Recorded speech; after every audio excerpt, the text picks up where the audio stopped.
아침 하나님과 함께 누리는 하늘의 양식 오늘 만나.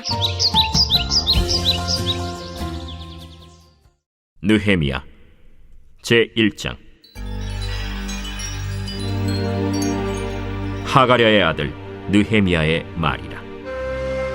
아닥사스다 왕 제20년 기슬르월에 내가 수산궁에 있는데 내 형제들 가운데 하나인 하나니가 두어 사람과 함께 유다에서 내게 이르렀기로 내가 그 사로잡힘을 면하고 남아있는 유다와 예루살렘 사람들의 형편을 물은즉 그들이 내게 이르되 사로잡힘을 면하고 남아있는 자들이 그 지방 거기에서 큰 환난을 당하고 능욕을 받으며 예루살렘 성은 허물어지고 성문들은 불탔다 하는지라.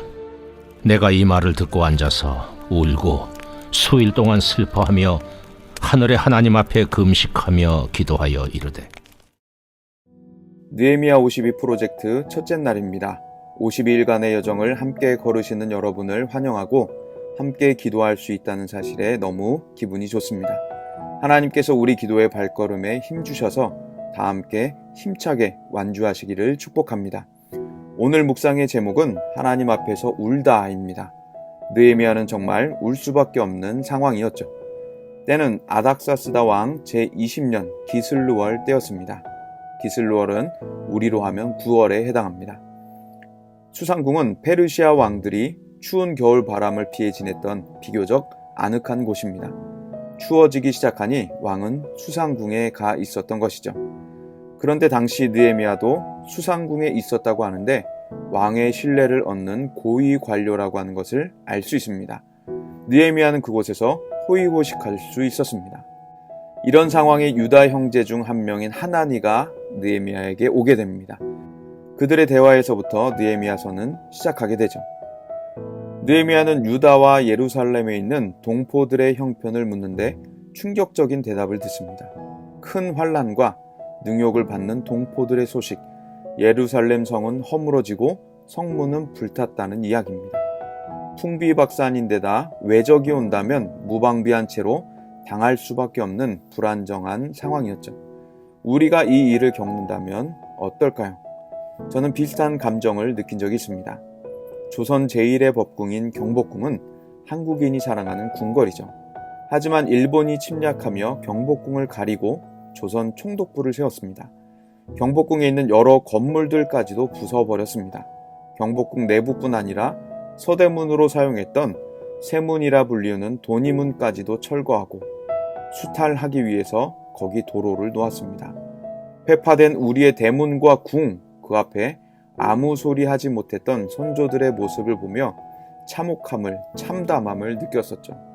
일본 압제의 고통을 직접 경험해보지 않은 사람들까지도 이처럼 아픔을 느끼고 때로 분노를 느낍니다. 다시 재건하고 싶은 마음을 갖기도 하는 것이죠. 느헤미야는 어땠을까요? 느헤미야는 두 가지 반응을 보이고 있습니다. 이 말을 듣고 앉아서 울고 수일 동안 슬퍼합니다. 자신은 수상궁에서 편안하게 지내며 고위 관료로 잘 먹고 잘 입고 지냈습니다.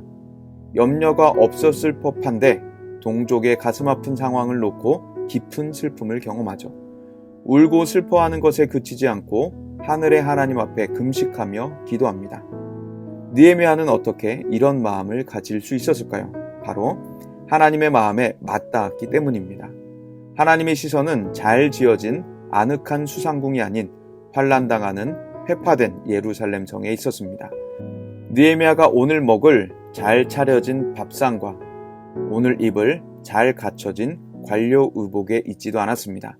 굶고 헐벗고 능욕당하는 동족들에게 있었습니다.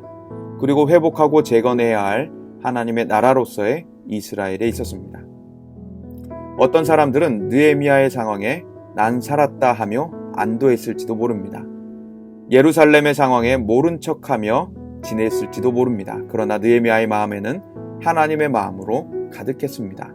그러자 자신의 안락함보다 동족들이 당하는 능욕에 마음이 쓰인 것입니다. 우리도 바로 이 마음을 사모하고 있는 것이죠. 지금 우리 시대는 코로나로 인해 망가진 것이 너무 많습니다. 미국에선 하루 평균 2,000여 명의 사망자가 나오고 있습니다. 그런데도 계속 변이 코로나는 생겨나고 있죠. 우리는 하나님의 긍휼하심을, 자비하심을 베풀어 주도록 기도할 뿐입니다. 자영업자들이 가게를 닫고 떠나고 있습니다. 자포자기하는 사람들이 여기저기서 나오고 있습니다. 거리두기 지침은 예배당에 올 수 있는 사람 수에 제한을 둡니다. 오고 싶어도 못 오는 사람들이 너무 많습니다. 자연스레 신앙생활에서 멀어지고 말았습니다. 이젠 오히려 온라인 모임이 편해지기도 한다고 합니다. 하나님 앞에 다시 열정으로 일어설 수 있을까 염려와 조바심을 내기도 합니다. 일어나서 뭔가를 해보려다 털썩 주저앉아 성경을 펴기도 찬송을 부를 힘도 없는 지경에 이르게 되었습니다. 이래도 하나님이 날 사랑하실까 두려움이 생긴다고 합니다. 우리 기도의 성벽이 무너지고 신앙의 대문이 불타 없어진 것만 같습니다. 마음이 뻥 뚫린 듯 공허하고 영적 무방비 상태가 돼버리고 말았습니다. 하나님은 이런 상황 속에서 우리 시대의 느헤미야를 찾으시고 부르십니다. 내 삶이 편안하다고 안주하지 않는 사람을 발견하고 기뻐하십니다. 하나님의 마음을 가지고 옆 사람을 위해, 우리 민족을 위해, 세계를 위해 울고 기도할 사람을 모으십니다. 그 사람이 바로 우리인 줄 믿습니다. 그 시간이 바로 느헤미야 52 프로젝트인 줄로 믿습니다. 왜냐하면 하나님은 기도하는 사람을 찾으시고 그 사람의 기도를 통해 역사하시기 때문입니다. 이엔 바운즈 목사님은 이것에 대해서 하나님은 더 나은 사람을 찾으신다 말합니다. 그리고 이어서 오늘날 교회에 필요한 것은 더 나은 기계를 더 많이 도입하는 것이 아니고 새로운 조직을 더 많이 구성하는 것도 새로운 방법을 더 많이 강구하는 것도 아니다. 성령께서는 방법을 통해 일하시지 않고 사람을 통해서 일하신다.